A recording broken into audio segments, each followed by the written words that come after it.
अस्सलाम वालेकुम नाज़रीन। वफाकी हुकूमत आइंदा माली साल का बजट 10 जून को पेश करने जा रही है और आइंदा माली साल के बजट में जो सबसे बड़ा मुतालबा किया जा रहा है वो यही है कि हुकूमत किसी तरह तनख्वाहदार तबके के ऊपर टैक्सों का बोझ कम करे, क्योंकि तनख्वाहदार तबका टैक्सों के बोझ तले इतना दब चुका है कि अब उसकी कमर टूट चुकी है।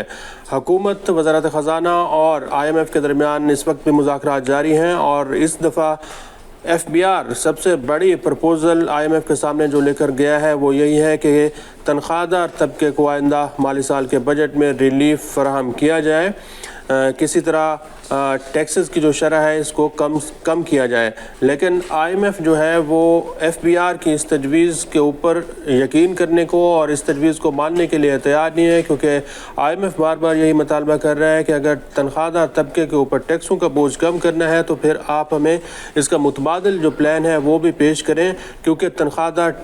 तबके के ऊपर अगर टैक्सेस कम होते हैं तो इसकी जो कमी है इसको आप कहाँ से पूरा करें। लेकिन FBR के पास अभी तक इसका कोई मुतबादिल प्लान नज़र नहीं आ रहा। FBR ये बताने में नाकाम दिखाई दे रहा है कि टैक्सों की जो आमदनी है इसको किस तरह बढ़ाया जा सकेगा। नाज़रीन, पाकिस्तान में तनख्वाहदार तबका जो है वो सबसे ज़्यादा टैक्स अदा करने वाला तबका बन चुका है। इसी माली साल के आदाद शुमार अगर आप देखें तो आपको नज़र आएगा कि तनख्वाहदार तबका 2025 में 550 अरब रुपए से ज़्यादा के टैक्सेस अदा कर रहा है।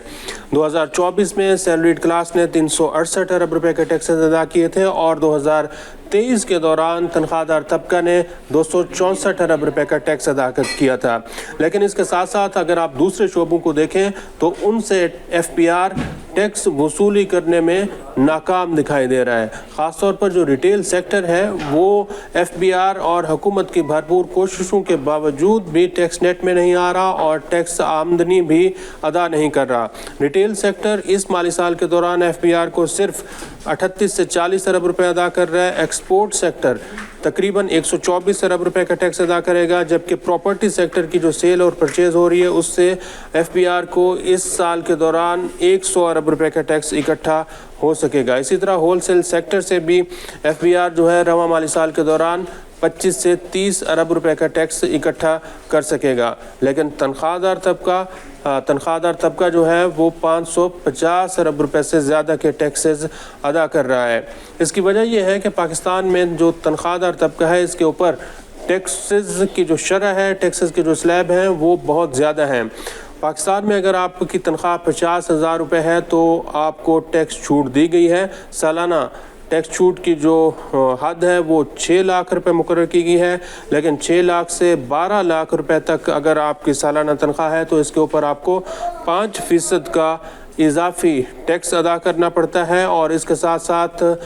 60,000 रुपये का फ़िक्स टैक्स भी अदा करना पड़ता है। और अगर तनख्वाह 12 से 24 लाख के दरमियान है तो फिर आपको जो टैक्स की शरह है वो 15% है और इसके साथ साथ आपको 60,000 रुपये फ़िक्स टैक्स भी अदा करना पड़ता है। 24 से 36 लाख के दरमियान अगर आपकी सालाना तनख्वाह है तो फिर 25% का टैक्स है और इसके साथ 1,80,000 रुपये आप फ़िक्स टैक्स भी अदा करते हैं। 36 से 60 लाख रुपए तक अगर आपकी सालाना तनख्वाह है तो फिर 30% टैक्स और इसके साथ 4,30,000 रुपये का फ़िक्स टैक्स भी अदा करना पड़ता है। 60 लाख रुपए से ज़्यादा अगर तनख्वाह सालाना किसी की है तो फिर उसको 35% का सबसे ज़्यादा टैक्स अदा करना पड़ता है और उसके साथ साथ 7 लाख रुपए का जो इजाफी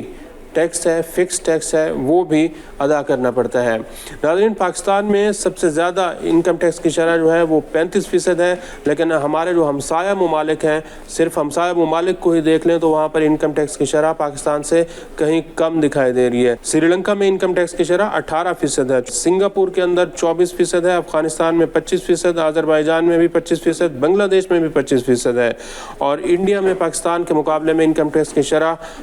थोड़ी सी ज़्यादा है और ये 42% के करीब है। अमेरिका में 37% और UK में 45% है। जो गल्फ़ कंट्रीज़ हैं वहाँ पर आपको इनकम टैक्स अदा नहीं करना पड़ता। यही वजह है कि आप देखें कि पाकिस्तान के जो पढ़े लिखे नौजवान हैं वो एक तरफ तो महंगाई की वजह से परेशान है और दूसरा ये जो टैक्सों की भरमार की गई है इसकी वजह से भी पाकिस्तान को छोड़कर بیرون ملک اور ایسے ممالک میں جا رہے ہیں جہاں پر ان کو انکم ٹیکس کم ادا کرنا پڑتا ہے، کیونکہ اگر کسی نے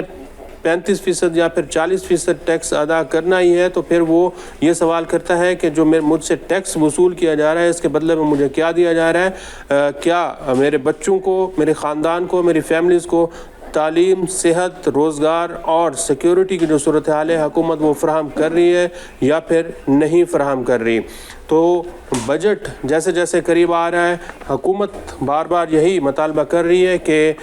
تنخواہ دار طبقے کے اوپر ٹیکسوں کا بوجھ کم کیا جائے، اور وزیر خزانہ محمد اورنگزیب اس بات کو تسلیم بھی کر رہے ہیں کہ آئندہ بجٹ میں یہ کوشش ہوگی کہ سیلریڈ کلاس کے اوپر تنخواہوں کا بوجھ کم کیا جائے، کیونکہ بجٹ سے پہلے بہت ساری ایسوسیشن جو ہیں وہ وزیر خزانہ سے ملتی ہیں اور یہی پرپوزل رکھتی ہیں کہ ان کے اوپر تنخواہوں کا بوجھ کم کیا جائے، لیکن بدقسمتی سے آپ دیکھیں کہ جو سیلریڈ کلاس ہے اس کی نہ تو کوئی ایسوسیشن ہے اور نہ ہی یہ اپنے مطالبات حکومت کے سامنے پیش کر سکتے ہیں۔ تو IMF اگر مان گیا تو آئندہ مالی سال کے بجٹ میں تنخواہ دار طبقے کو یہ ریلیف ٹیکسوں کی شرح میں مل سکتا ہے۔